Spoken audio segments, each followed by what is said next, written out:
Hello guys, magandang araw po sa inyong lahat. Kumusta na po kayo? Nandito naman pong pobreng Kapampangan. At eto, kakain ako. Nagluto ako guys. Alam niyo, yung ulam ko ngayon, no? Tingnan niyo itong torta.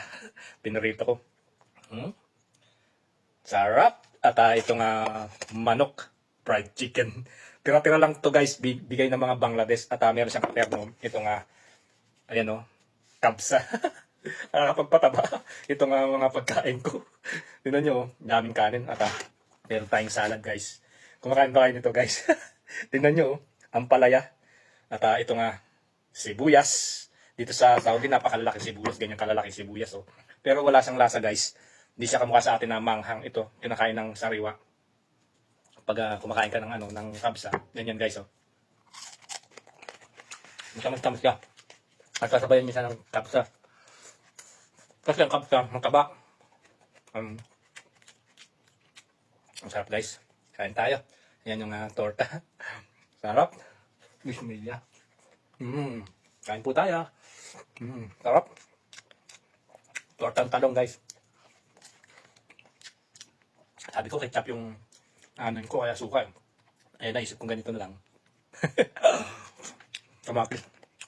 Ang laki ng kamatis dito guys. Gano'n. Nakahaba siya. Sarap. At may mayroon pa ako guys. Oh. Kain po tayo. Itong kabsa ko na to guys kagabi pa. Hindi ko nakain dahil nga busog na ako kumain ng spaghetti.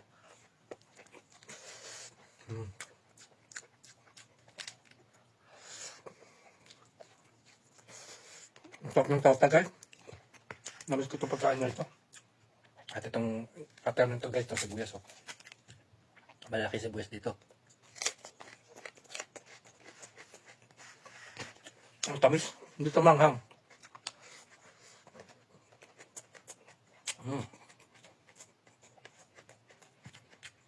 Amatis. Sa Pilipinas, alam nyo, yung sibuyas, pag kinagat mo, umaano kagad sa ilong mo. Sobrang, anghang. Anghang ba yun? Basta yung sibuyas, lasa sa sibuyas talaga. Iba pala yung manghang. Ang tawag dito sa sibuyas kapag tinayin mo, uusok kasi yung ilong mo.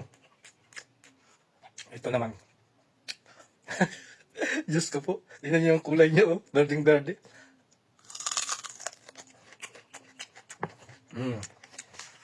Sa mga tayo lang kinakain yung sariwa. Parang hindi ba mas lagay nga ito? Mataba. Kumbaga, hindi ka masuga. Manok. Ito pa yung malaking manok tayo.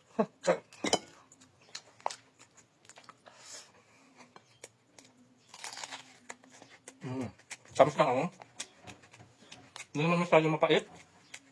Masarap pala pag kinakain yung ampalaya. Yung fresh ng ganyan guys. Malutong. Ang sarap.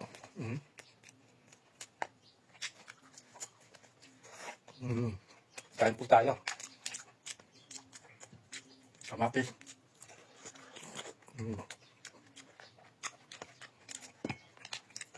Ang dami nitong kanin, no?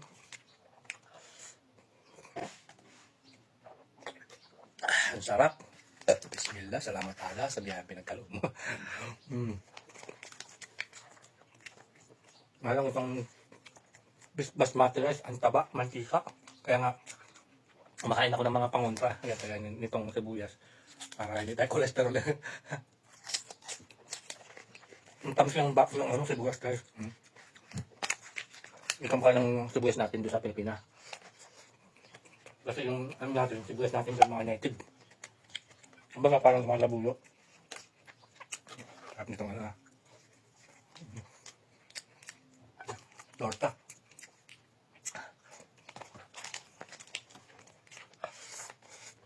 Sarap. Kamatis tasawin natin. Gusto ko sanang kausakan dito sa torta ko. Suka. Kaya, ketchup. Ay naisip ko to. Masarap din pala yung ano, ganyan. Kaya, at ito, tinry ko. First time kong kumain ng ampalaya na sariwa. Pero ang sarap pala guys. Kaya pala yung mga Thailand, kinakain to ng sariwa.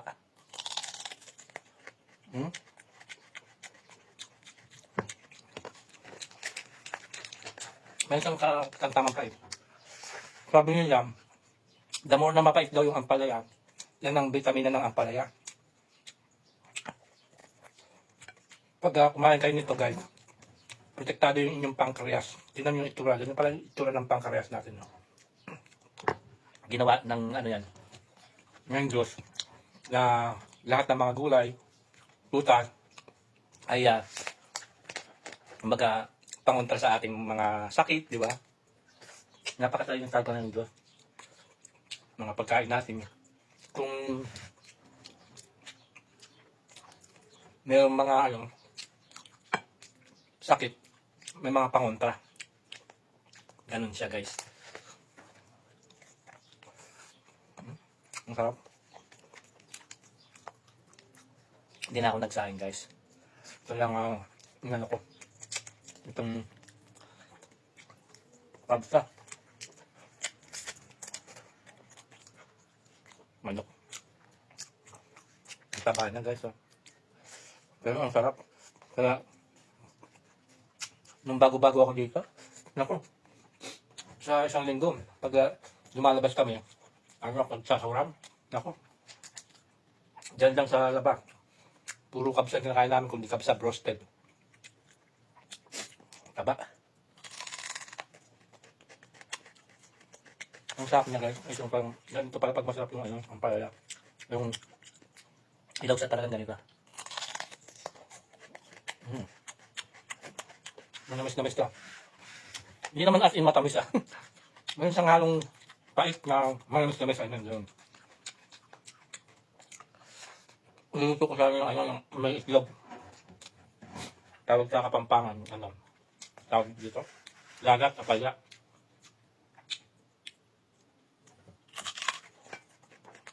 Ang sarap. Malutong siya guys.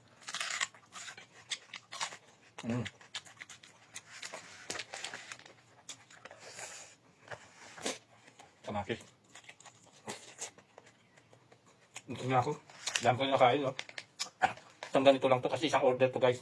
Nung abstract. At ito. Dati kapag umorder ka sa restaurant guys, alam nyo. Ganito ako. Sarap kasi. Pag umorder ka ng kabsa, meron siyang ito, sibuyas, sili, taka yung gerger. Para pag kumain ka kasi ito, ma-cholesterol. Kaya kapag kumain ka nito, meron siyang gulay, tsaka yung giniling na kamatis, sili. Biniblend siya, tapos sinahalo mo dito.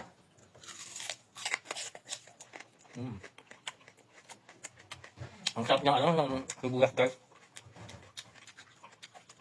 Masabi sa promise. Hindi ka mukha ng sibuyas sa akin. Pawis-tuwis, hindi ka mukha kamukha. Yun nga.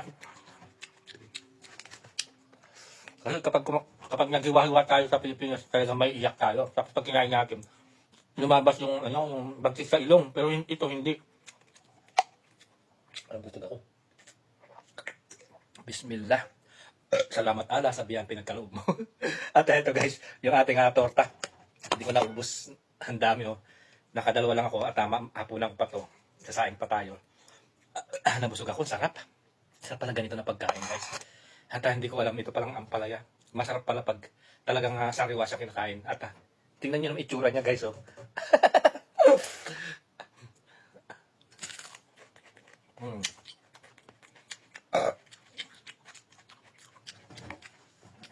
Masarap siguro to kung gigitliin mo siya ng iwayway mo na maliit. Tapos lagyan mo sibuyas, bawang. Insalada ba? Tapos lagyan mo maalat na itlog. Diba? Kaya pala yung mga Thailand, gusto nang kainin to. Lahat ng gulay na kinakain nila is fresh sariwa. Kasi kapag niluto na daw to, nawawala ng sustansya. Diba?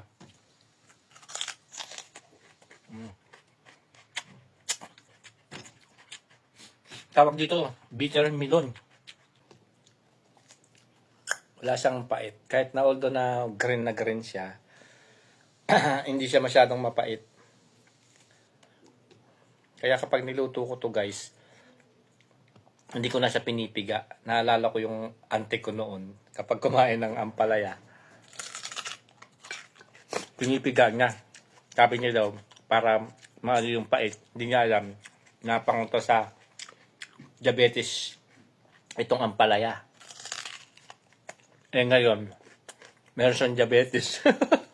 Kasi hindi siya nagkakain ng ampalaya dahil mapait. Ngayon, alam niyo na kung ano yung vitamin ito. Alam niyo ang ampalaya guys, vitamin A, B, C, K, E yan. Yung vitamin A, pampaano ng dugo, pampaganda ng daloy ng ating katawan. Vitamin E, pampaganda ng kutis. Vitamin C, strong bones and teeth, yung immune system natin lalakas, di ba? Daming alam eh. Pero totoo po yun. At ito sibuyas, so. Ang tamis niya guys, promise.